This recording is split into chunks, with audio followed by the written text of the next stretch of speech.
नमस्कार, आप सभी का स्वागत है। आप लोग देख रहे हैं डिजिटल प्लेटफॉर्म न्यूज़ 24 का बिहार झारखंड। मैं हूं आपके साथ अंशिका। देखिए, ये तो हो ही नहीं सकता कि बिहार की सियासत जाति से इतर-उतर हो जाए। कई बार ये चर्चा का विषय हमेशा ही रहा है, क्या बिहार में कभी विकास की राजनीति पर चर्चा होगी या जाति के इर्द-गिर्द? और देखिए, हर बार का चुनाव जो समीकरण होता है, कहीं न कहीं इसी के इर्द-गिर्द दिखाई देता है। लेकिन एक बयान आया और वो भी बयान आया आरजेडी के वरिष्ठ नेता मनोज झा। बयान नहीं कह सकते, दरअसल आपको बता दें कि महिला आरक्षण जब बिल पास हुआ तो सब तरीके से अलग-अलग रिएक्शन आए, तो राज्यसभा में मनोज झा ने भी बयान दिया। लेकिन उन्होंने जो कविता कही और उसमें जो ठाकुरों का ज़िक्र था, उसे लेकर बिहार की सियासत अलग दिशा में। ठीक है, बीजेपी तो इसका विरोध कर रही है, लेकिन आपको ये भी बता दें कि आरजेडी में भी इसके विरोध दिखाई दे रहे हैं। तो क्या आने वाले वक्त में, आने वाले चुनाव में इसका कितना असर होगा, ये समझेंगे। सबसे पहले आप लोग ये सुनिए कि आखिर मनोज झा ने क्या कविता की।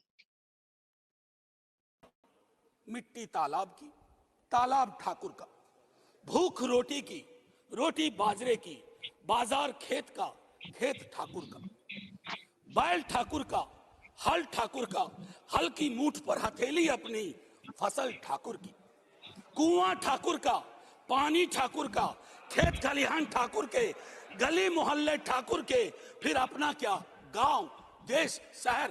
और मैं फिर से क्लैरिफाई करता हूं, वो ठाकुर मैं भी हूं, वो ठाकुर संसद में है, वो ठाकुर विश्वविद्यालयों में है, वो ठाकुर विधायिका को कंट्रोल करता है। इस ठाकुर को मारो जो हमारे अंदर है। और मुझे आश्चर्य होता है उन लोगों पे भी जो वहां पर बैठे हुए थे, जो हमारे समाज के लोग हैं, जो चाहे पक्ष में बैठे हो या विपक्ष में बैठे हो, जो चाहे कांग्रेस में हो या बीजेपी में हो या फिर किसी और पार्टी में हो, जो वहां पर बैठ करके ये सब सुन गए।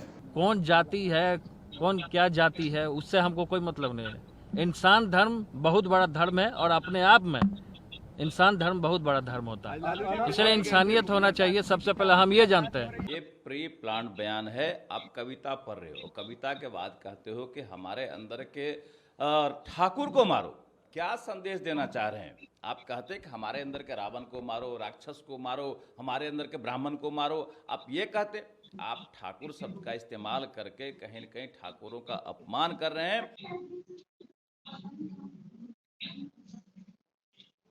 तो आपने सुना, इसे लेकर किस तरह से विरोध दिखाई दे रहे हैं और एक सवाल उठ रहा है कि अब आरजेडी में आपने ये भी सुना, तेज प्रताप यादव ने भी कहा कि जाति क्या होता है, इससे ऊपर उठ के सोचना चाहिए। लेकिन इस तरह के बयान देना अब मनोज झा के लिए थोड़ी मुश्किलें जरूर दिखाई दे रही है। हमारे साथ चर्चा करने के लिए खास मेहमान जुड़ चुके हैं, अरुण कुमार, प्रवक्ता आरजेडी की तरफ से, विनीत सिंह जी जुड़ चुके हैं, प्रवक्ता एलजेपी, रामविलास, चंदन सिंह, प्रवक्ता आरएलजेपी से, राहुल कुमार, प्रवक्ता आरएलजेडी से, पूजा सिंह, प्रवक्ता हम पार्टी बिहार, अर्पित राय भी जुड़ चुके हैं जो कि पॉलिटिकल एक्सपर्ट है।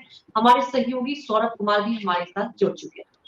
सौरभ, जब आपने देखा कि ये कविता कही गई थी, हालांकि संदर्भ था महिला आरक्षण को लेकर, आप देख रहे हैं ओबीसी को लेकर अलग तरीके की सियासत है, लेकिन अब आप अपने घर में ही गिर गए मनोज झा, क्या समझे इसको सौरभ?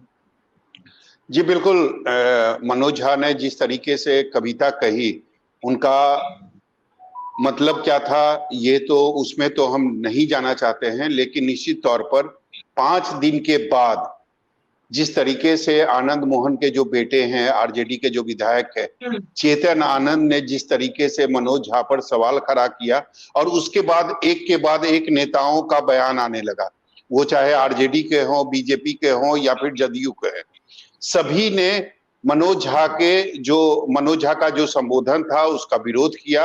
और बीजेपी के नेता हो या फिर मैं कह रहा था जदयू के नेता हो, चाहे जदयू अभी अगर महागठबंधन में आप देखेंगे तो सहयोगी पार्टी के तौर पर है, लेकिन जदयू के नेता भी लगातार इसका विरोध कर रहे हैं।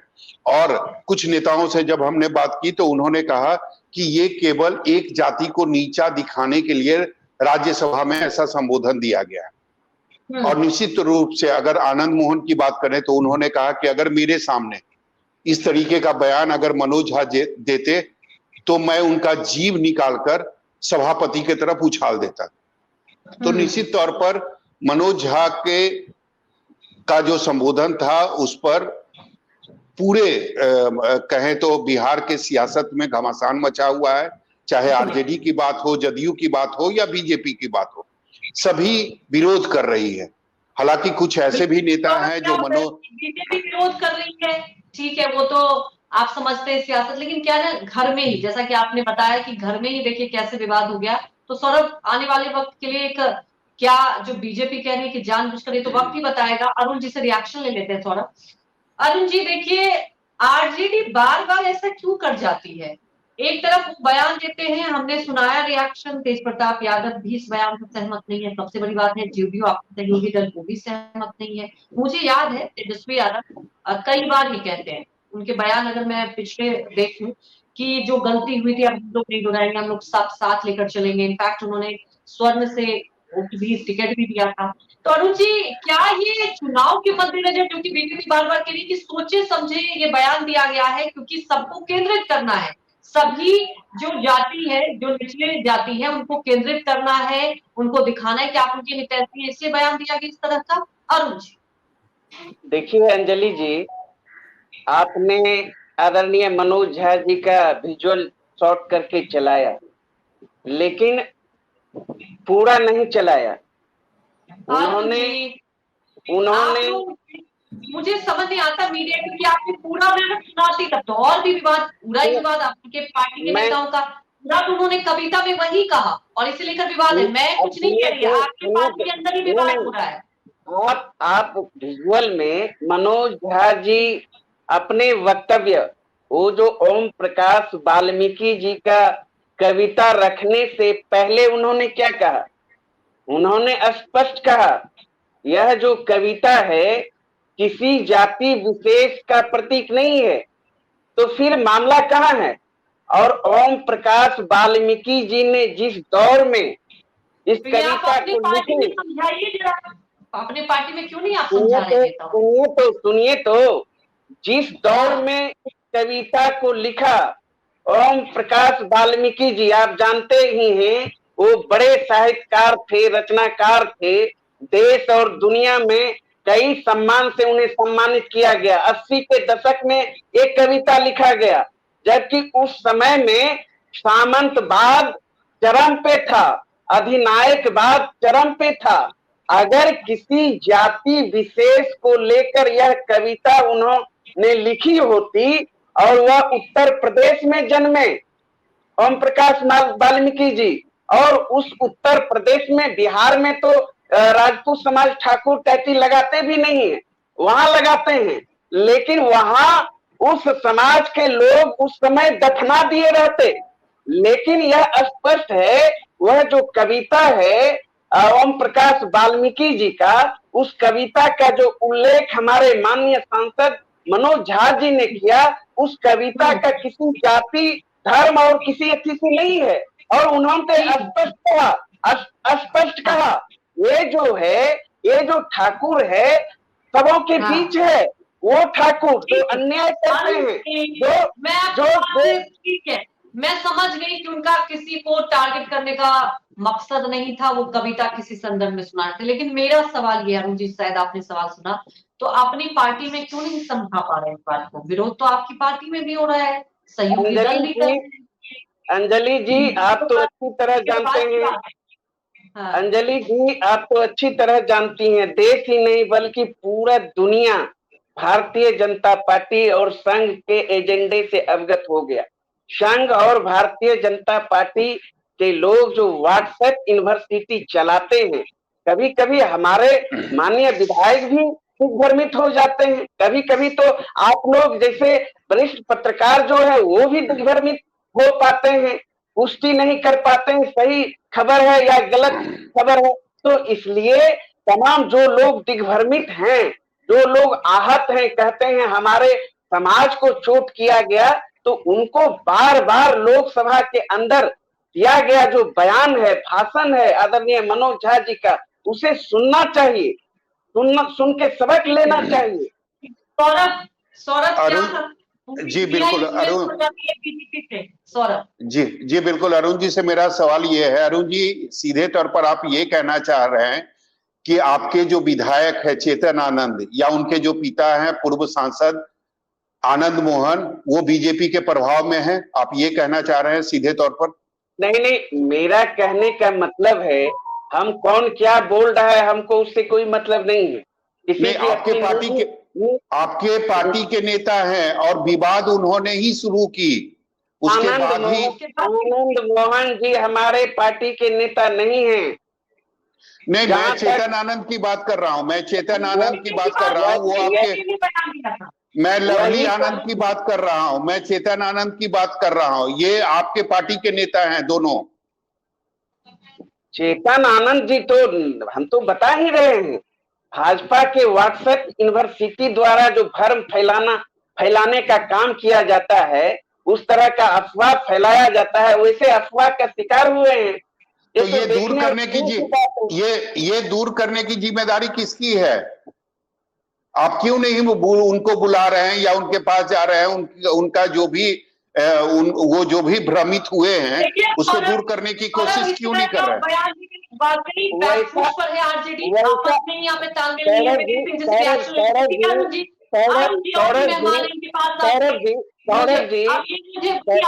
की बात होती है, बीजेपी से आप लोग के विधायक इन्फ्लुएंस हो जाता है तो कैसे चुनावी मैदान में उतरेंगे आप? विनीत सिंह जी। अंजलि जी नमस्कार, सौरभ भाई नमस्कार। बरगलाने का ये तरीका बिल्कुल नया नहीं है। लालू प्रसाद यादव की जो पार्टी है, इनका जो फितरत है भूरा बाल साफ करो से ही स्टार्ट हुआ था। और मैं आपको थोड़ा सा इनकी कुत्सित मानसिकता समझाता हूँ। यार, अरे सर, आपके समय बोले थे, सर। अरुण भाई शांत रहिए ना, अंजलि जी से पूछिए भाई। अरे आप ही बोलिए।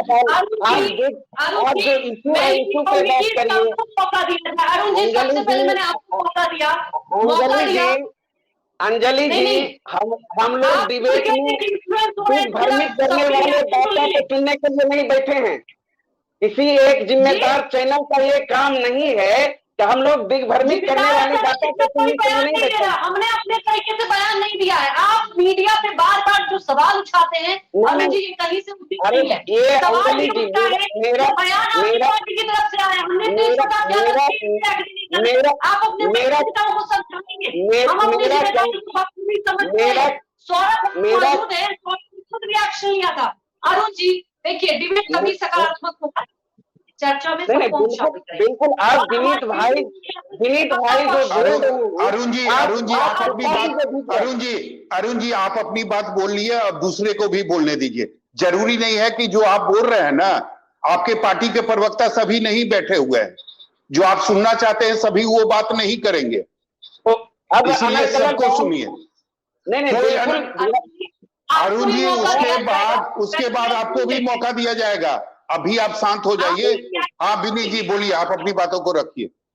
विनीत जी पूरी बात। इनको प्लीज 30 सेकंड में हमको कोई इंटरप्ट नहीं करेगा। तो इनकी कुत्सित मानसिकता मैं समझाता हूं आपको। देखिए, प्रोफेसर चंद्रशेखर ने सनातन पे आक्षेप किया था। ये चाहते हैं कि पहले सनातन धर्म को तोड़ो, पहले सनातन धर्म के पक्ष में साथ। फिर चुप रहिए, एकदम चुप रहिए। 30 सेकंड एकदम शांत रहिए आप। अरे भाई कहां से आए थे ये लोग? इन लोगों को क्यों बैठा देते हैं? इन लोगों को क्यों बैठा लेते हैं? मुद्दे पे भटकता है। मुद्दा जो है, आपने मुद्दा जो दिया है उससे बात करिए। ऐसी चर्चा संभव नहीं है अरुण जी। देखिए, सवाल जब आप करते हैं तो सवाल सुनने की भी इच्छा रखिए और आप सवाल सुनने की हिम्मत रखिए। विनीत सिंह जी, आप बात को कंप्लीट कीजिए। अरुण जी, किसी मामले में ना आपसे हम कमजोर हैं, ना शारीरिक रूप से, ना मानसिक रूप से, तो शांत बैठे रहिए। अब ये क्या इन्होंने किया है कि सनातन धर्म को तोड़िए। तो देखिए, एक वाल्मीकि समाज से एक कवि आते हैं और उनका आरोप, मुझे ये संदर्भ बिल्कुल नहीं समझ में आता है कि महिला आरक्षण बिल पे ये कविता पढ़ने का मतलब क्या है। दूसरी बात, इन्होंने कहा, इनका ही बात मान लेते कि भाई ठाकुरई हर किसी में होती है।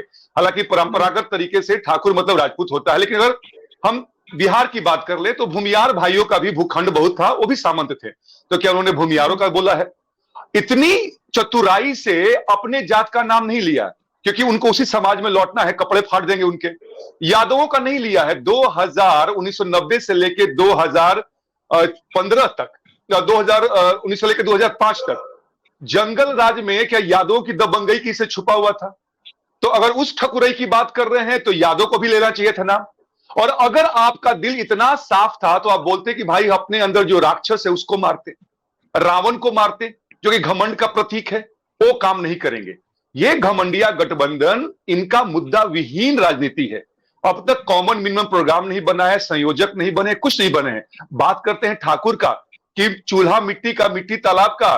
कभी आपने ये सुना है सर कि लड़ाई, आक्रमण देश पे, देश जनता का, पर लड़ाई ठाकुर की? रणभूमि में शहीद हुआ बच्चा ठाकुर का। जौहर नहीं, 10 सेकंड। जौहर करती महिलाएं ठाकुर की, शाखा करते पुरुष ठाकुर का, 545 रियासतों का बलिदान करता ठाकुर। लेकिन ये ठाकुर जाति को आपने नहीं किया है, आपने हर उस समाज को बांटने का काम किया है जो कि देश हित में काम करता है और जो राष्ट्रभक्त है। मनोज झा ने बहुत सफाई से जो स्क्रिप्ट लिखा है लालू प्रसाद यादव ने, उसको पढ़ के सिखाया है। लालू प्रसाद यादव का याद कीजिएगा, 2020 में ईडब्ल्यूएस के विरुद्ध में अकेली पार्टी थी जो खड़ी थी। तेजस्वी यादव ने कहा था कि बाबू साहब पे उन्होंने टिप्पणी की थी, जिससे कि इनके कारण सरकार बनती बनती रह गई थी। तो ये इनकी फितरत है, इनकी प्रवृत्ति है, और ये बात हम लोग को समझना पड़ेगा। ठाकुर हो, भूमियार हो, कोई भी हो, उनको ये गुस्सा नहीं करना है, पर ये समझना है कि ये क्या चाहते हैं। हाँ, ठीक है। अर्पित राय जी, मैंने पहले भी कहा था, क्या है ना कि बिहार की जो राजनीति है ना, आप देखते हैं कि चाह के अनचाह के जाति के इर्द गिर्द सिमट जाती है। और मुझे थोड़ी सी विडंबना लगती है इस बात को लेकर। पिछले कई सालों से जब हम चुनाव देखते हैं, जब भी चुनाव नजदीक आते हैं, आप देखेंगे ऐसे बयानों की जड़ी लग जाती है। अब सवाल ये उठता है, अगर आरजेडी की बात करें, कई ऐसे वरिष्ठ नेता हैं कि इस बयान का समर्थन नहीं कर रहे हैं। खुलकर आपने नहीं देखा कि कोई सामने आया है, लेकिन इसे लेकर लगातार विरोध दिखाई दे रहे। खासतौर पर बीजेपी की तरफ से कहा जा रहा है कि स्क्रिप्टेड था।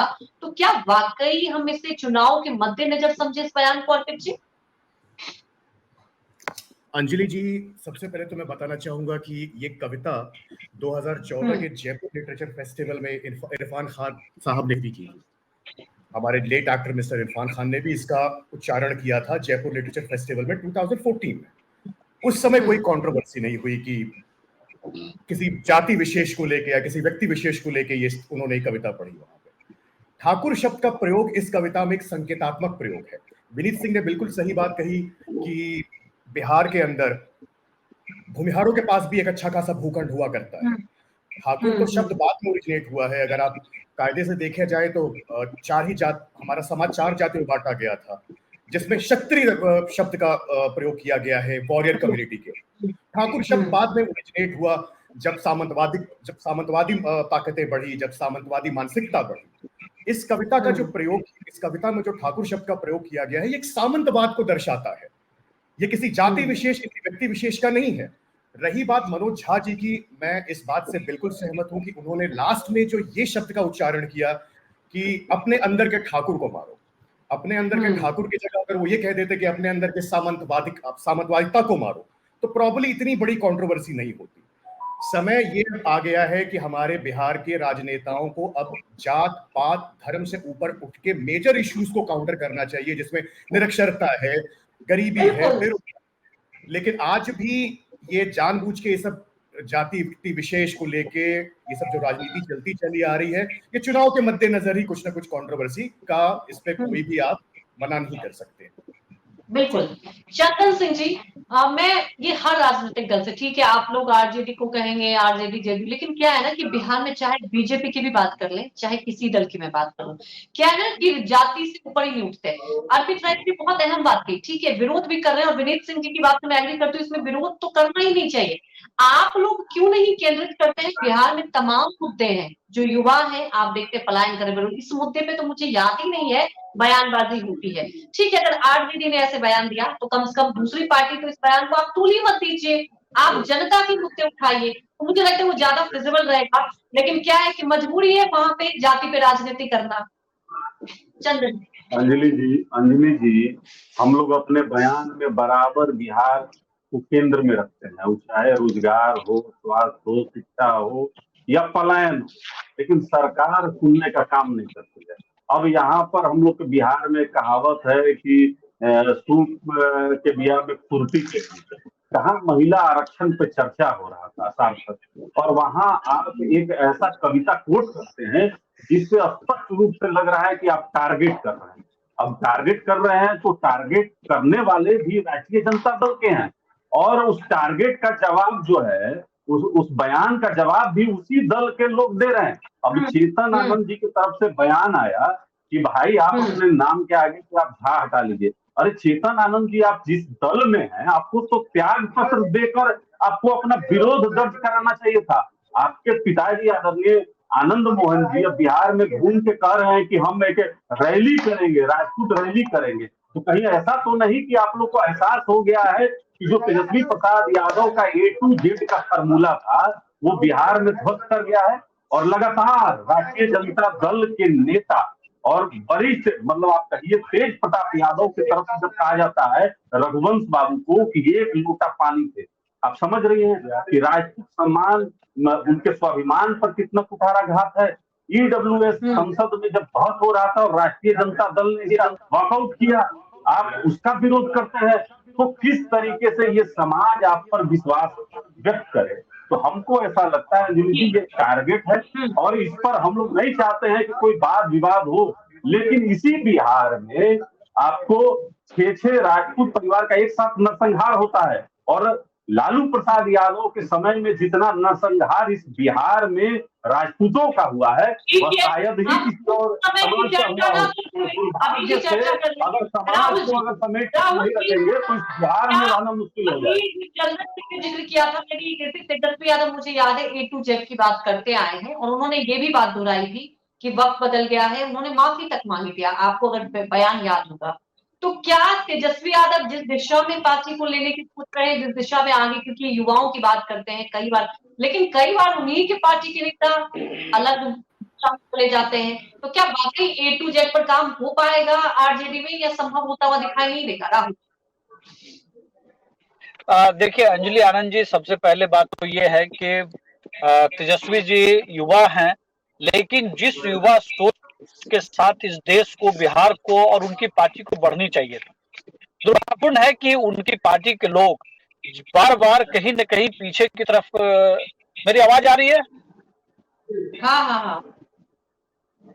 हाँ जी, वो अपनी पार्टी को जी वो अपनी पार्टी को उस तरफ ले करके जा रहे हैं जिसको मैं कहूंगा कि वो पीछे की तरफ ले जाने का काम कर रहे हैं। चाहे वो शिक्षा मंत्री का बयान हो, चाहे मनोज झा जी का बयान हो, या अभी जिस पर रिएक्शन आया है, इन सब को अगर आप देखेंगे तो कहीं ना कहीं युवाओं के अंदर जो एक उम्मीद जो उन्होंने जगाई थी पिछले चुनाव में, वो उम्मीद कहीं ना कहीं जातिगत राजनीति में, धार्मिक विद्वेष में बिहार को धकेलने की एक कोशिश है और ये उसी रूप में दिख रहा है। मुझे लगता है कि जिस तरह से एक खेमा खड़ा हो गया है, एक खेमा कहीं ना कहीं मनोज झा जी के पक्ष में खड़ा हो गया है, तो मनोज झा जी के पास कई बेहतरीन कविताएं हो सकती थी महिला उत्पीड़न को लेकर के, जहां पे सीधे सीधे महिलाओं के उत्पीड़न पर बात होती, लेकिन उन्होंने जानबूझ करके कहीं न कहीं पार्टी में एक वर्चस्व बनाने की भी मनोज झा की ये कोशिश है कि वो वैचारिक तौर पर इतनी मजबूती प्रदर्शित करें कि जब कल कहीं न कहीं पार्टी के अंदर संकट हो, भ्रष्टाचार को लेकर के नेतृत्व बदलने की बात हो, तो मनोज झा भी आप उसमें एक प्रबल दावेदार के तौर पर दिखाई पड़ेंगे, पार्टी को वो भी लीड कर सकते हैं या उस तरह से। तो कहीं ना कहीं मनोज झा भी, जैसे कहावत है ना कि नया मुल्ला ज्यादा प्याज खाता है, तो मनोज जी भी उसी रंग में दिखाई पड़ते हैं और वो ये नहीं वो चिंतित होते हैं कि इस बयान से पूरे बिहार में या देश में किस तरह का असर पड़ेगा। उस असर को भूल करके बिहार को कहा जा सकता था, क्योंकि बात महिला आरक्षण बिल को, पूजा सिंह जी, महिला सशक्त हो ये कब से हर पार्टी चाहती है और वाकई मौका बहुत अच्छा था। क्या वही कविता सुनाना आपको लगता है कि उचित था उस वक्त, क्योंकि बात महिलाओं की हो रही थी, कविताएं तो भरमार है, लेकिन ये कह देना, क्या लगता है आपको कि क्या वाकई इसे हम किसी और संदर्भ में समझें या उनके कहने का मकसद कुछ और था? देखिए मैं ये कहना चाहूंगी अंजलि जी कि महिला आरक्षण बिल का था, एक पल था, एक ऐतिहासिक पल था, बहुत ही अहम और खास दिन था वो, जब महिलाओं के लिए कि महिला आरक्षण बिल पेश किया जा रहा था। बाकी अगर हम ये भी देखें तो ठाकुरवाद वाली जो कहानी है वो भी गलत नहीं है, ये पहले से भी चलते आ रही थी। तो ये कहने का मतलब ये नहीं था कि ठाकुरों का या फिर मतलब जो ठाकुर है उनको हटाइए, उनकी जाति से लेकर के जो था, ऐसा कुछ मसला ही नहीं था। हमारा जो मानना या उनके कहने का मतलब तात्पर्य जो रहा है, ये देखा जा रहा है कि जो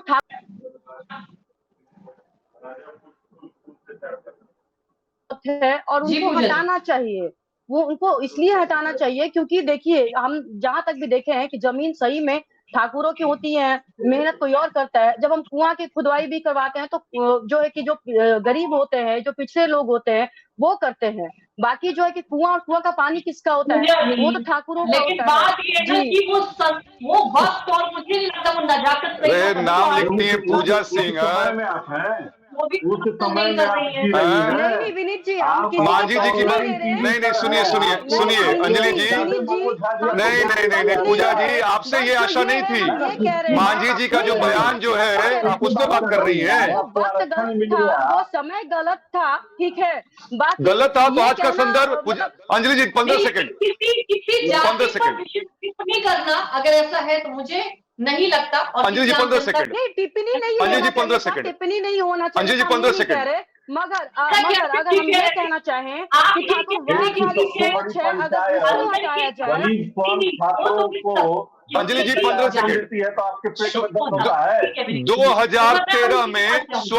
2013 में स्वर्ण आयोग ने रिपोर्ट सबमिट किया बिहार गवर्नमेंट को, जिसमें 95% था कि भूमियार और राजपूत के बच्चे हैं, उनके पास नौकरी के लिए पढ़ाई नहीं है, प्लस जो जमीन है सबकी बिक गई है, 1 बीघा की जुताई नहीं है। बात 1980 की है, अभी 223 चल रहा है। 34 साल 35 साल में क्या देश वही रह गया है? पूजा जी, आपके मांझी जी का बयान हम जानते हैं, लेकिन ऐसा ना करें। नहीं किसी के ये में सपोर्ट में नहीं कर रहा भगवान की बात ना करें आप। हमारी माननीय मांझी जी जो है हमेशा सच का साथ देते हैं, और हमेशा जो सच होता है उसी के बारे में बोलते हैं। कभी वो किसी पार्टी या किसी जाति को भेदभाव करके नहीं बोलते हैं। अरुण जी के पास चल देते हैं। अरुण जी, आप ये तो मानते हैं कि तेजस्वी यादव हमेशा A to Z की बात करते हैं। तेजस्वी यादव जब भी बयान देते हैं वो कहते हैं कि हमारा मकसद है युवाओं को रोजगार देना, हमारा मकसद है रोटी देना, हमारा मकसद है स्वास्थ्य देना, एजुकेशन देना। तो क्या कुछ नेता ऐसे हैं कि पार्टी, देखिए ऐसे में क्या होता है ना, जनता कंफ्यूज हो जाएगी अरुण जी कि पार्टी किस लीग पे चल रही है। एक तरफ ऐसे बयान दिए जाते हैं शीर्ष नेताओं की तरफ से, दूसरी तरफ ऐसे बयान आ जाएंगे, तो क्या वाकई जनता को कंफ्यूज करने की स्थिति में आरजेडी है? अब जेडीयू तो नहीं, जेडीयू ने तो सीधे तौर पर मना कर दिया कि हम बिल्कुल सहमत नहीं होते ऐसी बातों से। अरुण जी,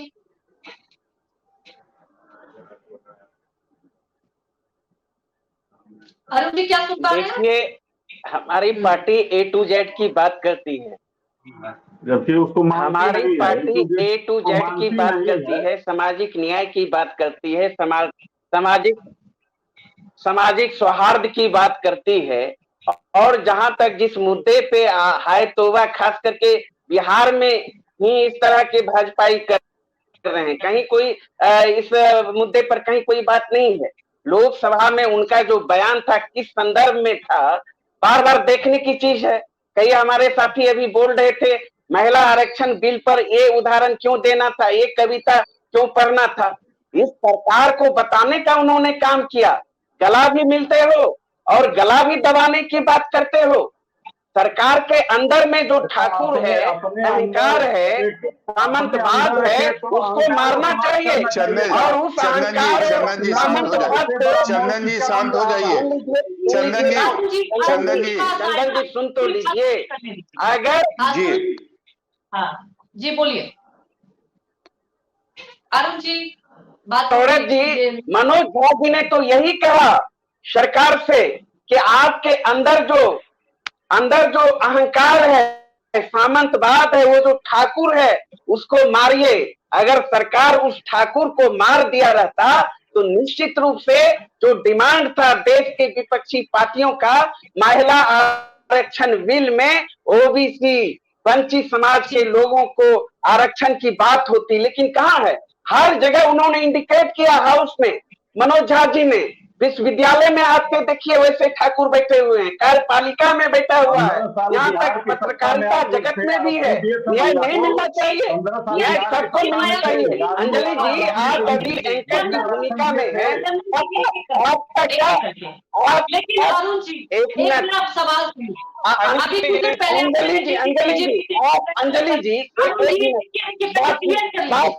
चीजों को, क्योंकि अंजलि एंकर की भूमिका में है, हमारे सौरभ जी पत्रकार की भूमिका में है। आप सारे पैनलिस्ट से सवाल करते हैं, क्या आप निष्पक्ष भाव से सवाल नहीं करेंगे, निष्पक्षता के साथ सबको समय नहीं देंगे तो क्या कहना उनका रोना चालू हो गया। साथी बैठे हुए हैं, दो को बोलने का अधिक मौका देंगे तो क्या आपके अंदर वो जो ठाकुर है उस ठाकुर को तो मारने की बात तो करेंगे ही।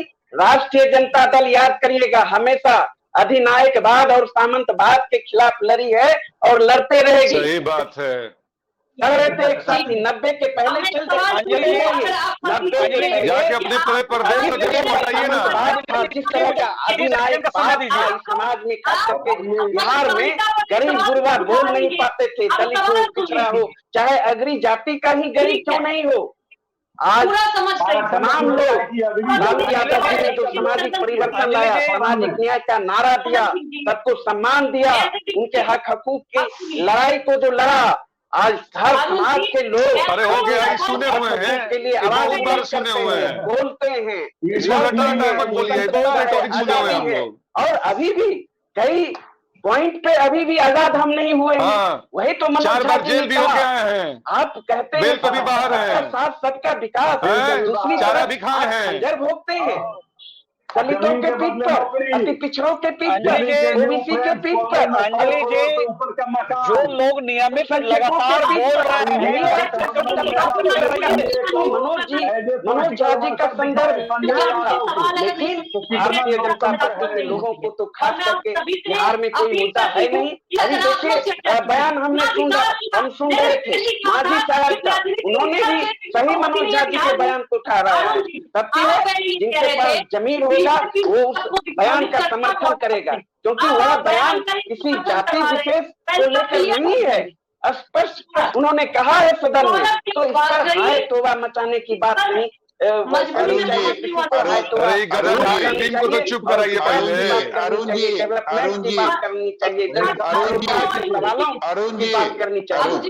चलिए अरुण जी, हो गई आपकी बात, आपने अपनी बात रख ली। सौरभ क्या है कि हम सुन रहे थे, अंजलि जी मुझे 30 सेकंड का समय दिया जाए।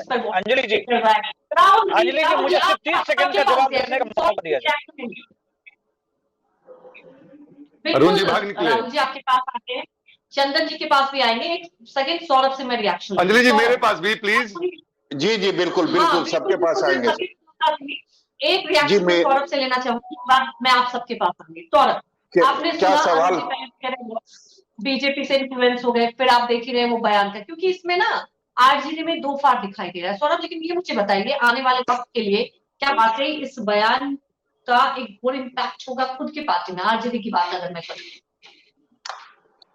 जी बिल्कुल होगा या नहीं होगा इसके लिए थोड़ा इंतजार करना पड़ेगा, लेकिन मुझे और आपको ये भी समझना पड़ेगा कि मनोज झा ने ये जो बयान दिया था या जो उन्होंने राज्यसभा में अपना संबोधन दिया था, ये 5 दिन पहले दिया था और 5 दिनों के बाद इस बात को मुद्दा बनाया गया और इस बात पर विवाद खड़ा हुआ, क्योंकि मुझे लगता है कि शायद 19 या 20 तारीख को मनोज झा ने राज्यसभा के अंदर अपनी बातों को रखा था और उसके बाद कल चेतन आनंद ने जिस तरीके से सोशल मीडिया पर उसका विरोध किया और उसके बाद आनंद मोहन सामने आए और उसके बाद तमाम जो हर पॉलिटिकल पार्टी में जो भी राजपूत समुदाय के नेता हैं वो एक एक करके सामने आए और उन्होंने अपना विरोध प्रकट किया।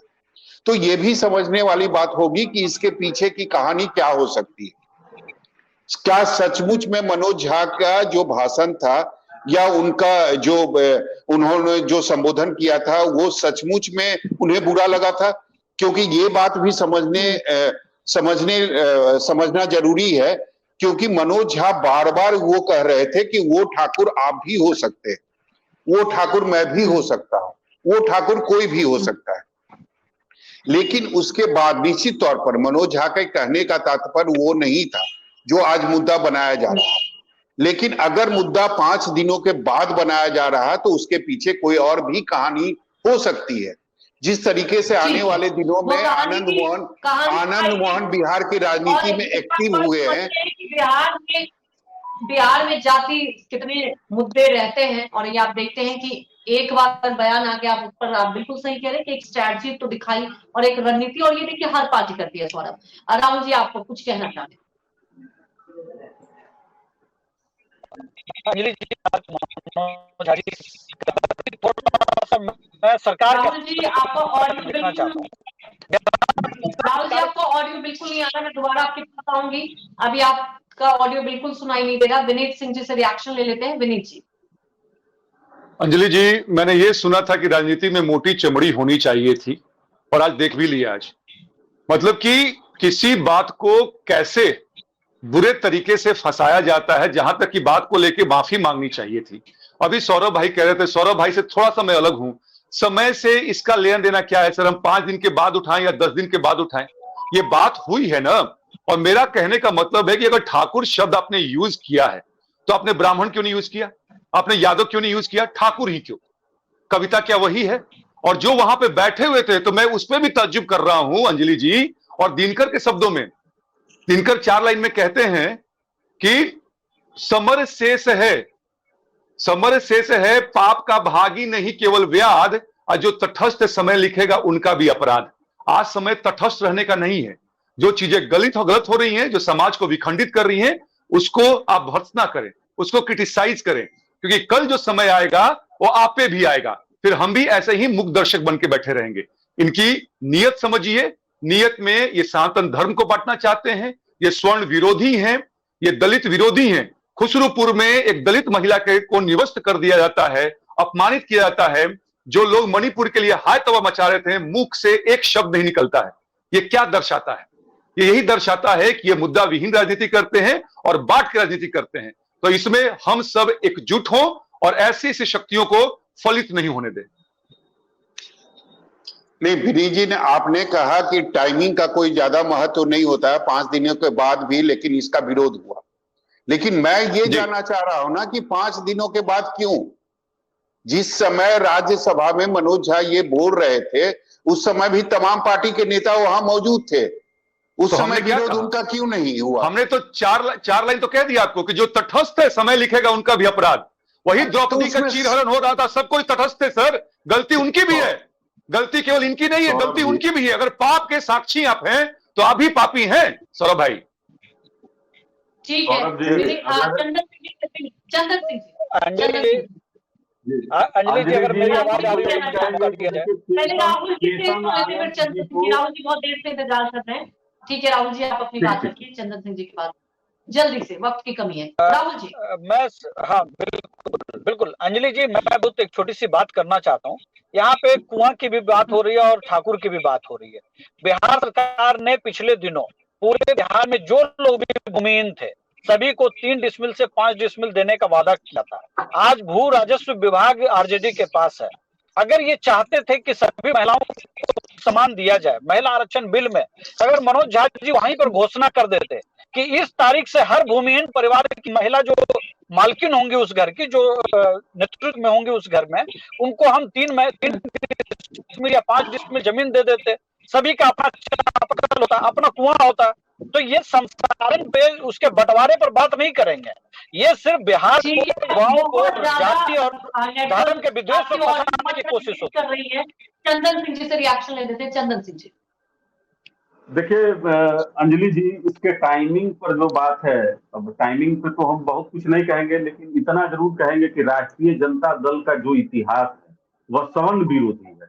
और इसमें एक साजिश की बू आ रही है, क्योंकि सौरभ जी ने भी कहा कि ये 5 दिन कहा हुआ इनका सदन में बयान है। उसके बाद चेतन आनंद ने ही क्यों इसका विरोध किया? जनता दल यूनाइटेड में संजय सिंह भी है जो महाराणा स्मृति का कार्यक्रम करवाते हैं, और बहुत सारे दल हैं, खास करके बीजेपी भी है।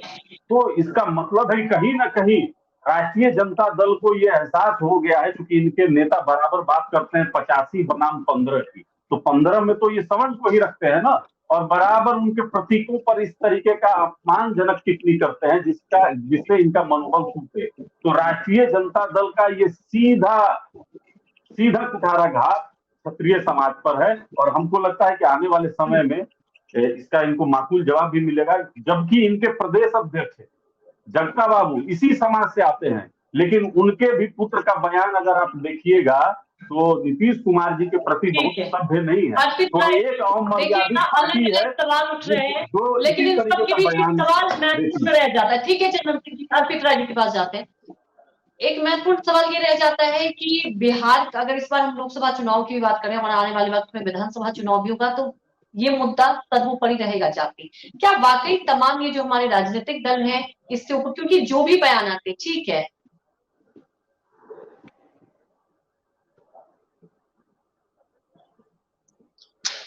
जी ये सवाल जो था ये अर्पित राय जी के लिए था कि आखिरकार ऐसे बयान जो भी आते हैं, चाहे नेताओं के तरफ से आए, वो चाहे किसी भी पॉलिटिकल पार्टी के तरफ से हो, लेकिन ऐसे बयान आखिरकार नेता देते क्यों है, जिसे बाद में जाकर विवाद की स्थिति बन जाती है। सौरभ जी, मैं आपकी बात से काफी हद तक अग्री था, जो आपने समय के बारे में बात करी कि कविता पढ़ने के 5 दिन बाद इस मुद्दे को चेतन आनंद ने यहाँ पे उठाया, और कुछ भी नहीं है, एक पॉलिटिकल एजेंडा बनाने का प्रयास है, एक मुद्दे को हाईजैक करने का प्रयास है। इसमें कोई डाउट नहीं है कि एक राजपूत कम्युनिटी को वहाँ पे स्ट्रॉन्ग कम्युनिटी है और वहाँ बड़े लीडर्स भी हैं राजपूतों के। ये मुद्दा सिर्फ और सिर्फ एक पॉलिटिकल मुद्दा बनाया जा रहा है, इसका पॉलिटिसाइजेशन किया जा रहा है अपनी लीडरशिप दिखाने के लिए, अपनी एक अथॉरिटी क्लेम करने के लिए, और यही दिखाकर इस पर्टिकुलर कम्युनिटी के वोट को अपनी तरफ अट्रैक्ट करने का प्रयास है, और इसके अलावा कुछ भी नहीं।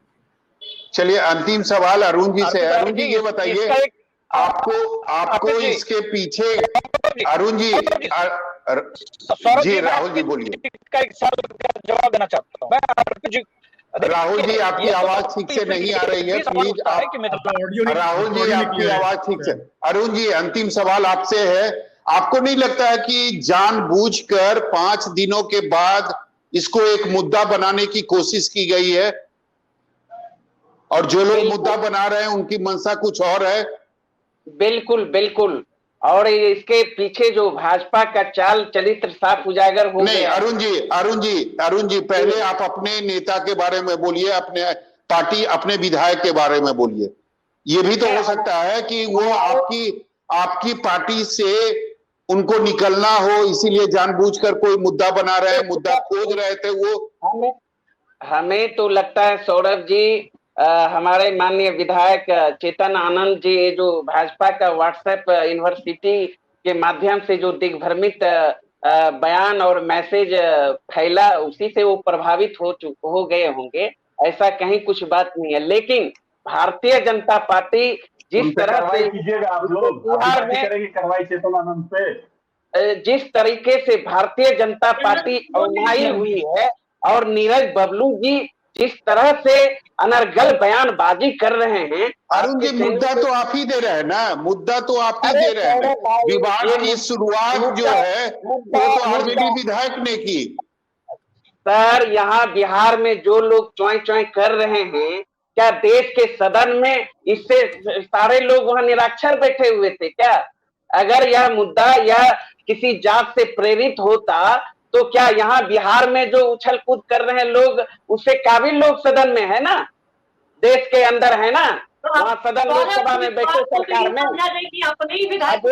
पूरे देश से कहीं इस तरह से देख रहे हैं किसी तरह का कोई बयान आ रहा है? यहाँ के कुछ छोट भैये नेते उछल कूद कर रहे हैं, कोई कह रहे हैं मुंह तोड़ देंगे, ये तोड़ देंगे, यही तो है सामंतवाद। तो मैं ऐसे अरुण जी, क्या आप भाजपा से लोग नोटिस भेजेंगे? बिल्कुल पार्टी देख रही है, ऐसा बात बिल्कुल वक्त की कमी है, लेकिन देखने वाली बात यह है कि एक तरफ आपस में ही आरजेडी बयान को लेकर अलग अलग रिएक्शन, और बड़ी बात यह है कि क्या वाकई बिहार की राजनीति इन सबसे ऊपर उठ भी पाएगी, ये ऐसे मुद्दों पर केंद्रित रहेगी, ये तो वक्त ही बताएगा। लेकिन उम्मीद यही करते हैं कि तमाम राजनीतिक दल इस मुद्दे से ऊपर उठे और विकास की बात करें। बहुत बहुत धन्यवाद आप सभी का हमारे साथ जुड़ने के लिए, धन्यवाद।